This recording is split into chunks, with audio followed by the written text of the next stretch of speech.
Moving on with the agenda, we have two delegations this evening. And I'll call on the first one, Connie McCutcheon from the East Welland Accommodation Review. Would you come forward, please? Good evening, members of the board. I kind of feel left out. I'm not getting an award. I think it was really wonderful to be able to watch all those young people get awards. I'm here tonight to talk about Crowland Central School, and there's a bit of a bio about myself. The most important thing that I think people should know is that I'm a former student of Crowland, and I currently have 2 children that are attending Crowland Central School. There's a little map up there, and when I say Crowland is the heart of our community, we have nothing else, nothing could be truer. The school is at the heart of the community, and we have no Tim Hortons, no convenience stores, no gas stations. We have nothing but the school, and the school is a really integral part of our community.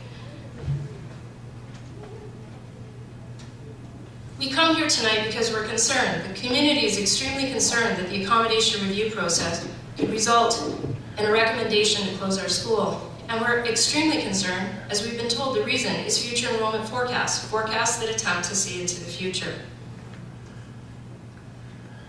A bit of information on enrollment forecasting that we were told. Linda kindly told us that over the last few years, the projections have been quite accurate. The senior staff seem to have confidence in the accuracy of these past projections. And at the start of the process, these were reviewed. In fact, each binder, if you open it up, the first thing that you see at the front of the binder is an enrollment projection for your school. This is a picture of that first page of the binder, and what is a little bit hard to see is in the second diagram there is Crowland's, and at the end, 2018 shows an enrollment projection of 142. There is a note on the side that there is some concern, the word some, with Empire and Crowland. That enrollment projection had us at about 80% capacity in 2018. And the community immediately, as soon as this binder came out, reviewed the numbers, and they were posted in the school, and they still are. There's a board at the front because we try and keep everybody up to date.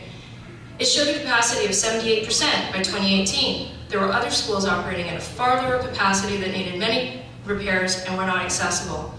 We never questioned the numbers, they made sense. They reflected what we see going on in the community. We see lots of new families coming in.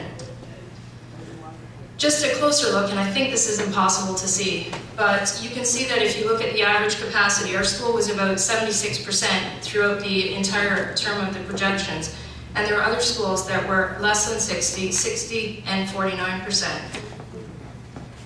In fact, ours was the second highest average capacity based on those initial projections. New information was to come. In November 2009, Christine Thompson joined the team, and she joined Richard Stark at the ARC meetings, and she explained enrollment forecasting takes into consideration a number of factors, including grade retention, historical share of enrollment, volume of housing constructions, as well as the type of construction, birth numbers, and ministry initiatives such as the early learning program. And I think I read in one of the previous minutes that that's expected to increase the population by about 8%. I think it goes back to a June 2008 board meeting. And also that they used Statistics Canada 2006 census data. So in December 2009, a new enrollment projection was unveiled at the PIC meetings. We now had 50% capacity in 2018. Christine noted at the meetings the elaborate calculations that make up the numbers. They take many things into account and make various assumptions. In reviewing these numbers, Crowland is now shown to only have a 2014 population of 105, which will eventually be 91 by 2018. From May to December, our capacity is now 28% lower at 50% in 2018.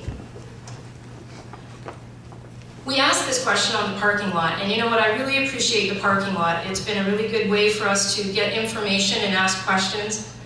So I really want to, the parents I think would like to thank everyone for the prompt answers that are given on the parking lot. And it's noted here that the 3 schools were chosen because their enrollment is 60% their enrollment is only utilizing 60% of their facilities. And we kind of got a little confused because it states our enrollment is 132, which is 70% of the capacity, not 60 as noted here. And this is the reports that we were given out. There's pages of these, and I think at the bottom you can see the 2014 number of 105. The most important thing on this chart is the list of assumptions, because when you're creating these projections, there's all kinds of assumptions. You can't predict the future. You have to guess at things. It's just the way it works. There was further explanation in the planning report, and I'm going to spare everybody here. If you want to read it later, that's fine. But they're complex, and in, I think, our particular instance, it made more sense in staff's opinion to exclude Niagara Falls rather than include it, because if they did, it would actually result lower. And there's all kinds of things that we've read and reread, and I'm not sure that we're still clear on that. But what we have is a perfectly valid opinion. The forecast is a valid opinion with the assumptions noted. It is one professional opinion based on grade retention models and birth rates. It's expertly researched, compiled, and conducted. Yet in our opinion, it doesn't reflect what we observe happening in our community.